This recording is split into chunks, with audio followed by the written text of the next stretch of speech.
Good morning, everybody. This is Laura Peterson, your host of Central Florida Real Estate Radio.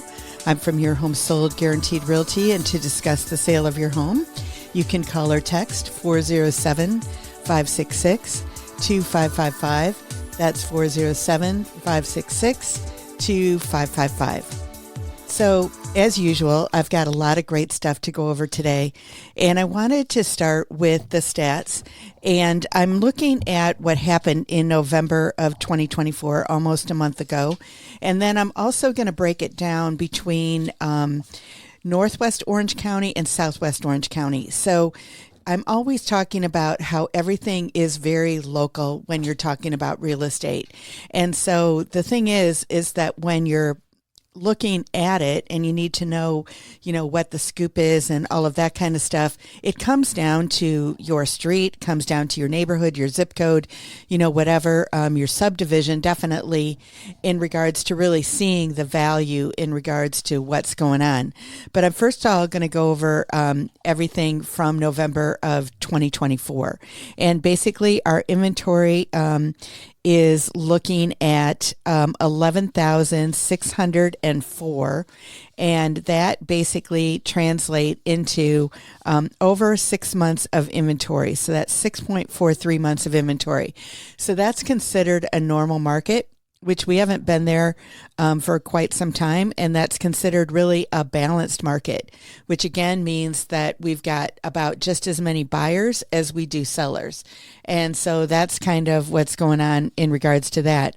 The interesting thing is that a year ago, our inventory was at 8,202. Now it's at 11,604. So it has gone up, a couple of months worth of inventory. The interest rate went down over a year ago. From a year ago in November, it was at 7.26, and 6.69 is what it was in 2024. So that's one major change. Basically, when you're looking at the number of homes that went under contract in 23, it was 1,707, and in 24, it was 1,981. So a couple hundred more. Under contract in 2023 was 2,796, and in 2024 was 3,285. So basically, that's what's going on there. The number of expired is up from 235 to 408. So that's a huge difference. The number of properties that's closed, actually that sold, 1,996 in 2023 and 1,805 in 2024. So a few less. And the number of days on the market went from 46 to 67. And that's just kind of a glance in regards to the inventory. Now, when we're looking at the average price from 2023 to 2024, we actually went up to 466, 166, and we were at 452, 578 a year ago. However, a month ago, we're down 2% because it's at 466, 166, like I mentioned. And then 477, 404 is basically what it was in October of 24. So it's down a little bit, but a lot of that is seasonal. So it's not anything that you need to be concerned about or anything there. Year over year, we're up a little bit, and that's what I think is most important to look at. The median price is also up $5,000 from $375 to $380. And this is all properties. Usually when I'm talking about the stats, I'm breaking out the condos, townhomes, and villas. And then I'm also breaking out what's going on in the single family homes and having that separate. But that comes down to, like what I was saying, that you definitely want to look at the overall in regards to what's going on, but you need to look at specifically what's happening in your own neck of the woods, as it was, whether that's your subdivision, your zip code, your school district, all of those things enter in regards to figuring out what's basically, going on. So, like I said, the inventory's up quite a bit. Basically, the number of properties, obviously, that makes sense. And then everything else is staying pretty consistent in regards to what's going on. But let's compare what's happening in Northwest Orange County in November of 2024 versus Southwest Orange County in 2024. And basically, what happened we can look at 3 years history in regards to that. So total inventory in Southwest Orange County is 1,738. November of 23 was 1,174, and November of 22 was 1,039. So the number of properties on the market was staying pretty consistent in regards to that. When we're looking at Northwest Orange County, currently 982 versus 1,736 for Northwest Orange County. And it was at 675 for November of 23 and 666 for November 22. So those are all staying very consistent in regards to, what's happening there in particular. Basically, when you're looking at the number of closings for Northwest Orange County in 2024 was 247. It was 236 in 23 and 261 in 22. So basically that's staying very consistent. The days on the market in 22 was 44, 41 in 23 and 63 in 24. The average sales price in Northwest Orange County in 24 is $419,777. And in 23 is $389,665, and in 22 is $364,197.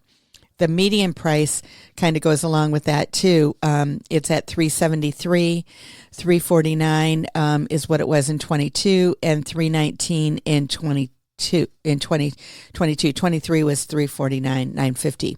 So basically, when you're looking at that, for comparing 22 to 2024, from 364,197 to 419,777, Northwest Orange County, if that's the area that you're in, then definitely you're growing very well there. Now let's look at Southwest Orange County, and basically the median price or the average price there is at $589,939 versus $419,777 for Northwest Orange County. So you can see in the different areas that it makes a big difference. Now, 554 is what it was in 23. So it had an increase of about 30,000, but it wasn't as big of a difference as it was, in the Northwest Orange County. So 22, they were at 502, 23, 554, and 24, 589. So you can just get a feel for kind of seeing in regards to what's going on there. So like I was saying, that you can see that it is local, and this is just two huge areas of one county that makes up Central Florida in regards to what we're talking about. So basically, when you're looking at this, it's very interesting to look and see, kind of what's happening as we're going along here and what's going on in your market. And we can, tell you what's going on overall and all of that kind of stuff. And I can actually tell you what's going on in your neighborhood, but that's a one-by-one type of situation that we sit down with you and go over.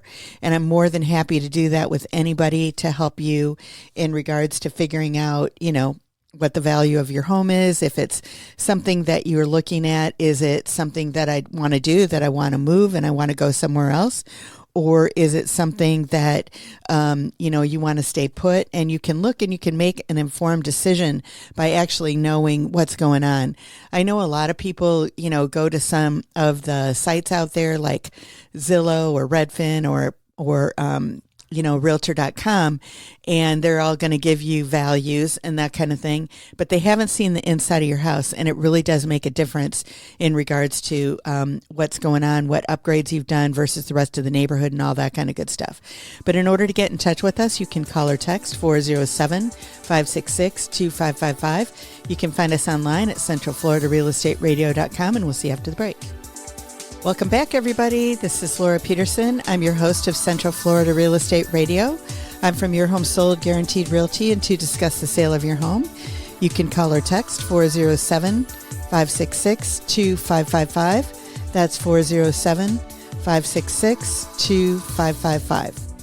So I wanted to go over today, I spend the first part of the show going over the stats, but we're at the end of the year, and I actually pulled up the 20-year history of what's happened in Orlando real estate. And like I told you in the last segment, basically everything is very local when it comes down to it. So when I'm going over all this stuff, this is just kind of letting you know what's happened in our area and everything. And the interesting thing is that I got my real estate license in mid-2005, and so I'm starting this study, of what happened from all of 2005. And basically in January of 2005, the interest rate was at 5.55%. The median price of a single-family home, of everything, was 193, and the average price was 257. And like I said in the first segment, that right now the median price of a single family home is sitting, or not single family, but everything is 380. So basically from 193 to 380 is what's happened in the last 20 years in the median price. The average price was at 251 and is now at 466. So from 257 to 466. So that's quite a change, and we've kind of gone on the roller coaster over those last 20 years. So I'm just going to go over the highlights because it's a lot of information. And if you would like this report, just go ahead and put something in the comments. You can email me at laura@yourhomesoldgr for guaranteedrealty.com, or you can call 407-566-2555 if you can't find a place to put it in the comments in something of what you're seeing here or whatever. But basically, and then by December, the interest rate was at 6.10, and the prices had raised that year from 193 to 239 and 288 for the average. The inventory at the beginning of the year was at 1.96 months of inventory, and at the end of the year was 3.58 months of inventory. Now, in my opinion, what happened is that the market kind of stalled basically in 2000, the end of 2005, the beginning of 2006. And that's what I experienced and everything. And so basically, as you know, there was that great crash kind of thing that happened in 2008. And so we were kind of leading up to it at this point in time, though. And so in 2006, the inventory grew from 3.58 months of inventory in December to 11 months of inventory. And prices stayed steady. The interest rate stayed about the same. In 2007, the inventory continued to grow. In September of 2007, our inventory was sitting at 27.12 months of inventory. How crazy is that? The median price was still pretty much where it had been. However, it was at 2.25, and the average was at 297. So remember, in December of 2005, it was at 239 versus 225. So it had gone down a little bit, and the average price actually went up. It was at 288 and 297. The interest rates were about the same. Then in 2008, the interest rate stayed about the same. It was at 5.6. The median price, however, had gone down to 167, from 225 to 167, and the average went from 297 to 218. So we're starting to head south. And the highest months of inventory was in January of 31 months of inventory. So when that happens, that the prices are definitely going to start heading down. In 2009, the interest rates were hovering between 4 and 5%. The median price is still going down, so now it's down to 120 from 167. The average price went from 218 to 159. And the inventory actually went down to 6.45 months of inventory. So from 31 months to 6.45, that's great. 2010 is what I've kind of always said was when we pretty much hit the bottom, and we went down to 99,000 of a median price of a single family home, and the average was 140. The interest rate was in the 4% range. 2011, we started to recover a little bit, but you got to remember, so the height we were at 239. We went down to 99 for our median price of the homes, not single family, everything. And then the average price was at 140, and the interest rate was in the 4% range. In 2011, December, the interest rates were below 4 for the first time at 3.99, and in the 4s at the rest of the year. The prices went up to 119 from 99, and the average went from 140 to 171. So we're on our swing going back up. 2012, basically the interest rates were in the 3s the whole time, and then we were up to 132 as a median and 172 as an average. 2013, interest rates were 3 to 4. The median price was 160 and 201 was the average. 2014, interest rates were still in the 4s, 169 and 207. So we're still not back up to our 2005 prices yet. 2015, we're at 3 to 4 percent on the interest rates, 185 and 223. Basically, 2016, we're in the 3s for the interest rate, and that was 208 and 239 for the median and the average. In 2005, we were at 239 and 288. 2017, we're at 230 and 280. So we're getting close there to 239 to 280. So 2017. So it was 12 years later when the market came back to where we had gotten back to where we were. And the interest rates were between 3 and 4. 2018, we're just at 232 and 276. So it went down just a smidge, but we were still at 4% interest rates. 2019, 3 to 4% interest rates. The median price was at 249 to 289. So at 2019 is where we're above where we were in 2005 when everything kind of went south. So the big difference that I have always said is that basically what happened back in 2005 is that everything went up too quickly. This was a gradual increase, from getting back up there from 2010 instead of it going up very quickly like it did in 2005. In 2019, we're at 249 versus 289 for the average, and the interest rates are still between 3 and 4, which I might have already said that. In 2020 is where our interest rates were the lowest, 2020 and 2021. They were between 3 and 2.7, and in 2021, they were between 2 and 3s and different things. There was a big jump between 2020 and 2021 after the pandemic.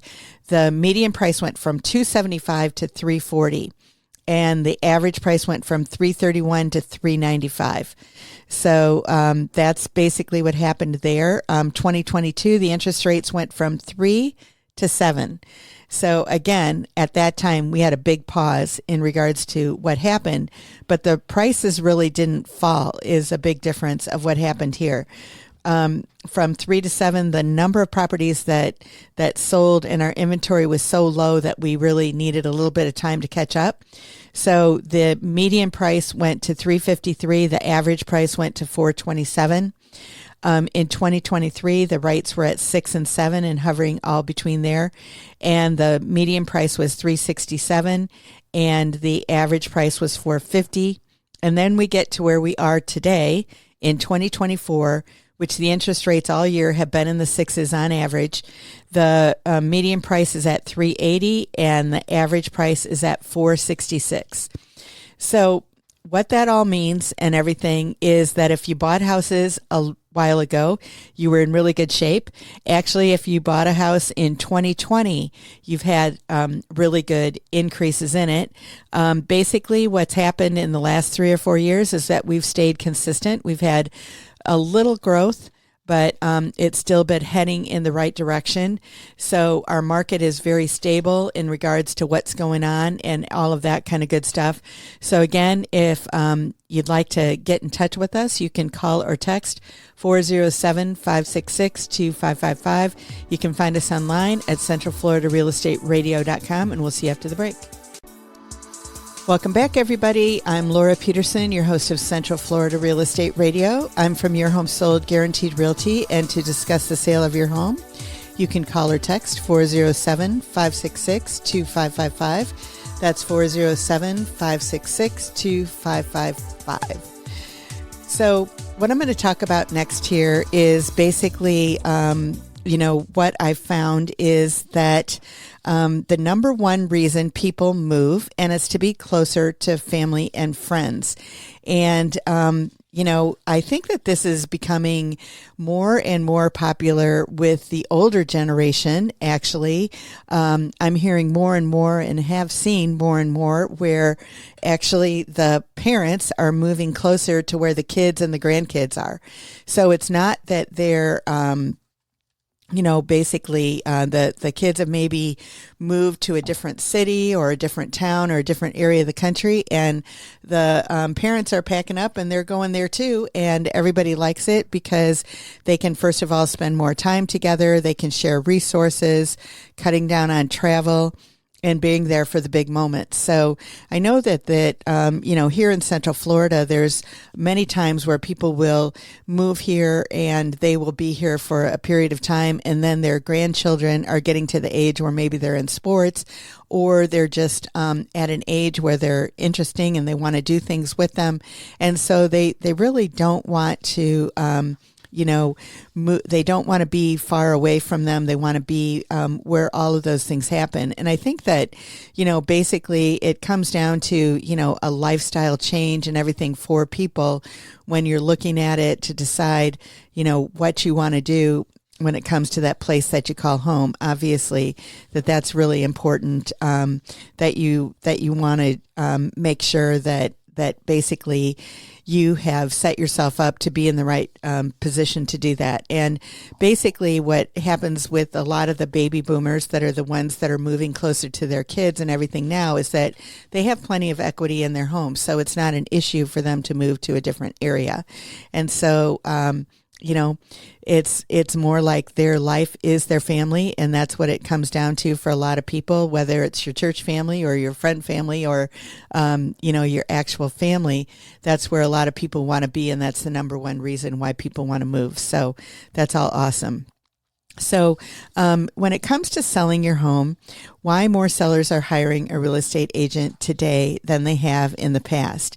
And basically, it came down to in the past that there were, in 1981 is where the study starts, and it shows that 21% of the people sold their house without an agent. But where we're at today is only 8% of the people sell their house without an agent. And basically, the few sellers who didn't use an agent, they struggled with getting the price right. And I think that this is really difficult, for a lot of people. Like I said earlier, you can go to a lot of the sites, including my site, and find out what an AVM is, or an automated value model, comes up with the value of what your home is worth. And, it could be right on, or it could be off by $100,000. I know there was a study several years ago of an executive at Zillow that his house was off a couple $100,000 when he put it into the Zestimate. And basically it comes down to that it gives you an idea, but it cannot be accurate in regards to what's going on, because nobody sees the inside of your house. They don't know what it looks like in the inside. They don't know what you've done to it. What I find many times is that there are inaccurate tax records. I was working with a guy the other day, and the tax record said that his property was a 2-bedroom, one bath house, and it's actually a 3-bedroom, 2-bath house. And so obviously, those automated values, when they're coming up with that, they're making the value up based on a 2-bedroom, 1-bath house instead of a 3-bedroom, 2-bath house, which does make a huge difference in regards to, what you're going to do. If you're going to have an extra bedroom or bathroom beyond that 3-2, it may not be as much money of a difference between a 2-1 and a 3-2, because that's what most people look for. There are quite a few 2-bedrooms out there, especially in the 55 plus communities, that they've got extra dens and all of that kind of stuff, that they don't need those extra bedrooms because they don't have as many people living there. And it's not, and that's what a lot of people look for. But basically in the everyday neighborhood, most people are looking for at least a 3-2, and they'll go from there. So, setting the price right is obviously really important. We have a price strategy that we go over with sellers, and what we found in the studies show is that basically if your house is priced 15% above market value, you're only going to get 10% of the people into your home that actually could buy it. So that means 90% of the people that actually could buy it don't even have it on their radar if it's 15% above market value. If it's 15% below market value, 90% of the people are going to see your house. So still going to have that 10% that aren't, but you're going to have 90% of them that do, that are looking. If you're right at market value, you're going to get 60% of the people that are looking to look at your house.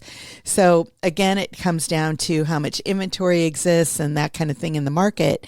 But basically, having that property priced correctly is actually going to help you with doing it. Now, all of this stuff is coupled with our marketing.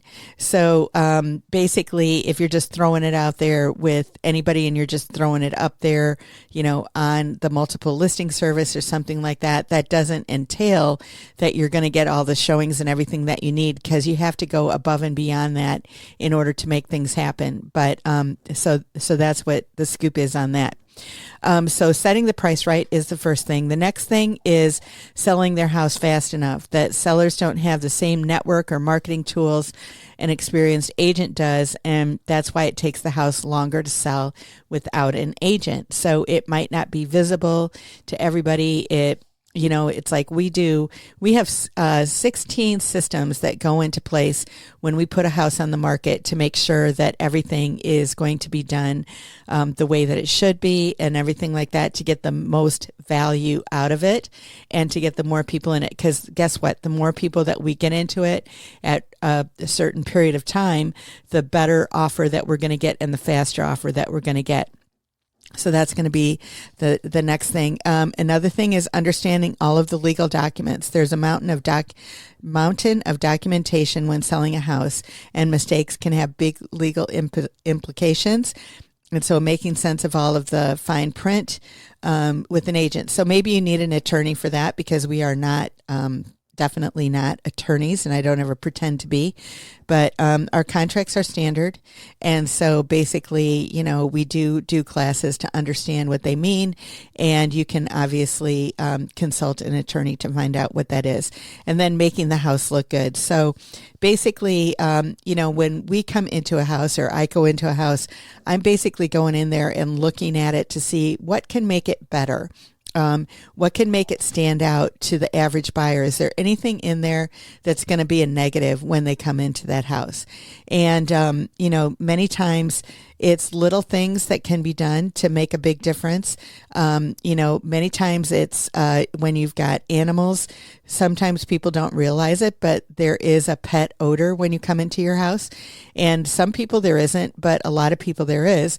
So just doing that deep cleaning, or have somebody doing that, is going to make a big difference in regards to how everything looks. And then, the clutter and everything like that, that's another huge thing, that people come in and they see the clutter as opposed to seeing the house. And that's definitely not what you want to have too. And then the last thing that it talks about here is that if you're trying to sell your house on your own, is that you might not have enough time to devote to the sale.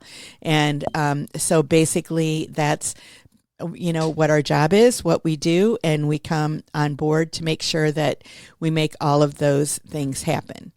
So in order to get in touch with us, you can call or text 407-566-2555. You can find us online at centralfloridarealestateradio.com, and we'll see you after the break. Welcome back, everybody. I'm Laura Peterson, your host of Central Florida Real Estate Radio. I'm from Your Home Sold Guaranteed Realty, and to discuss the sale of your home, you can call or text 407-566-2555. That's 407-566-2555. So basically, what I wanted to talk to you today about is should you sell your house as is or make repairs? And 39% of sellers choose to sell their house as is. And, what happened is that 50% made minor renovations and 11% did major renovations. And what does as is really mean? It means you're not going to make any repairs before the sale, and you're not going to negotiate any fixes after a buyer's inspection. And it sends a signal to potential buyers that what they see is what they get. Now, basically, the bottom line is that I don't ever think that you should advertise your house as is. I think that you can, assume that it's going to be as is. 90% or better, I would say 98% of the contracts that we use in Central Florida are as is contracts.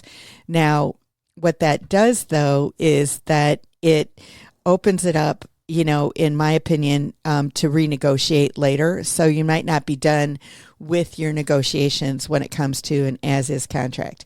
And honestly, I feel like it's the best way to go. And the reason for that is because what happens with an as-is contract is that someone would come in potentially and do an inspection if they are not a certified pre-owned home, and then they may or may not do an inspection. And the certified pre-owned home is something that we specifically offer at Your Home Sold Guaranteed Realty.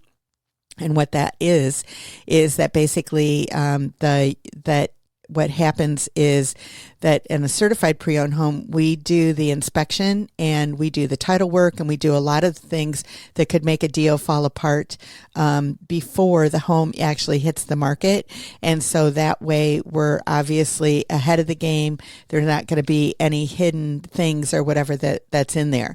And depending on how long you've lived in your home, like say that you've lived in it for 5 or 10 years or something like that, there could be hidden things in there that you're not aware of. And so it would be really nice for you to know that those things exist and everything within your house. So before you even put it on the market. So so a certified pre-owned home, it's kind of like a certified pre-owned car that people, know what it is and look at it and all of that kind of good stuff.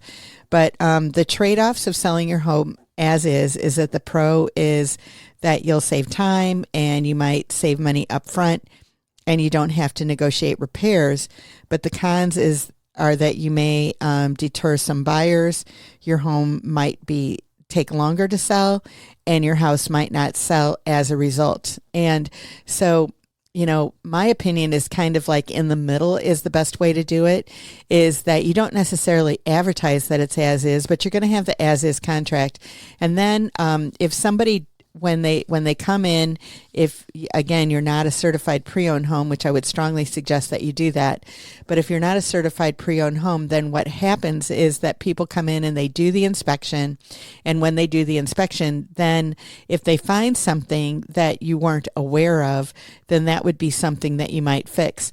Now, basically, when it comes down to it, though, there might be things that you might want to do that are going to enhance the sale of your home. Like, for example, if your roof is sitting at 15 or more years old, and sometimes even less than that, it might be in your best interest to have a new roof put on before you sell it. I have a friend who's a realtor that was selling their house in Boca, and basically, their house was sitting on the market and they were trying to do it as is. even though they knew better. And basically, they put a new roof on it, and it sold in a week.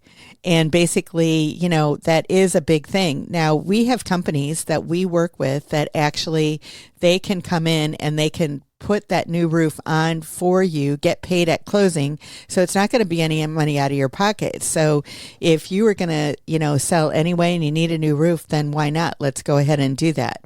So basically, when it comes to that, maybe painting is some of those simple things that are going to make the home stand out and look a lot better might be something that you actually do want to consider.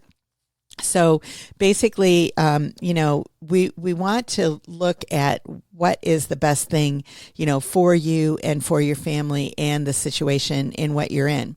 And, there's a home that I'm working with a seller with right now, and the home is 20 years old and basically has not had any upgrades or anything to it. And it's nice. It's a very nice home and everything, but again, has not had any upgrades. And, I was telling the homeowner, I said, the feedback from the buyers out there is that the home hasn't had any upgrades.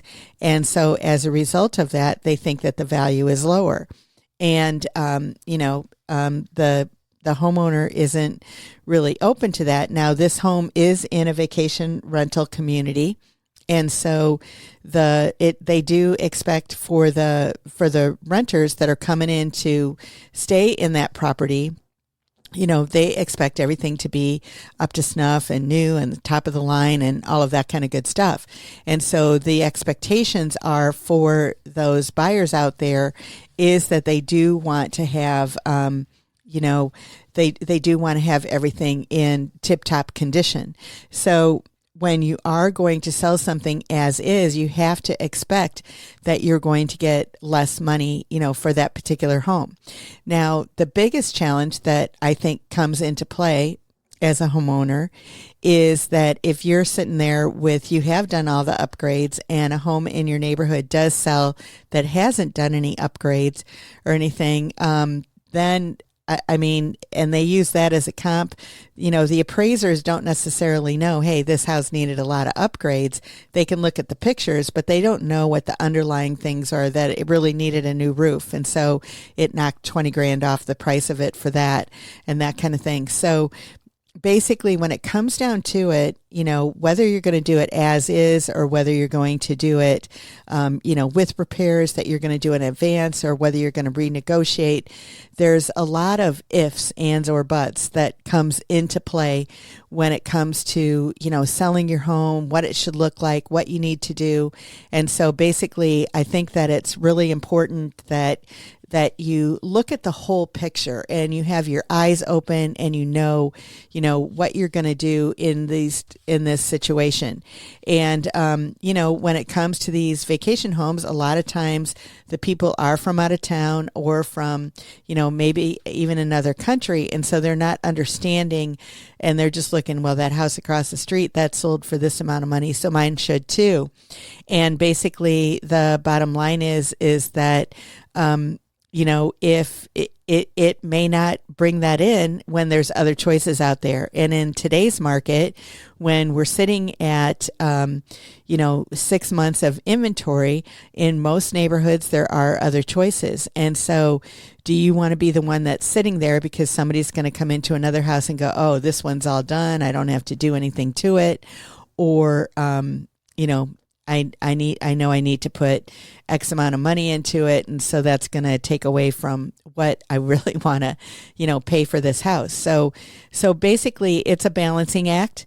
But we can go through that with you and say, hey, if you put this much money into it, we think you're going to get this much money out of it. It's not going to make any difference if you make these improvements, or it will. And some of the cosmetic ones are the ones that people see right off the bat. But basically, the other ones that people see and that they determine come down to when they are actually looking at it, after an inspection and all the things that you can't see. And that's really where we get the most things that come into play that need to be repaired or something that we need to do. So basically, coming to an end here in the show, and just basically wanted to wish everybody a happy new year. I hope everybody had a great Christmas or Hanukkah or whatever you celebrate, and looking forward to 2025. It's going to be a great year. I think that the real estate market in Central Florida looks really good, in my opinion. We are definitely hoping that the interest rates go down a little bit, and then that's going to help. But I think that when it comes down to it, whether you're a buyer or a seller, looking at your own situation today and figuring out where you want to go with it is the best thing that you can do. And we're always here to help. So in order to get in touch with us, you can call or text 407-566-2555. You can find us online at centralfloridarealestateradio.com, and we'll see you next week. Have a great one, everybody. Bye-bye.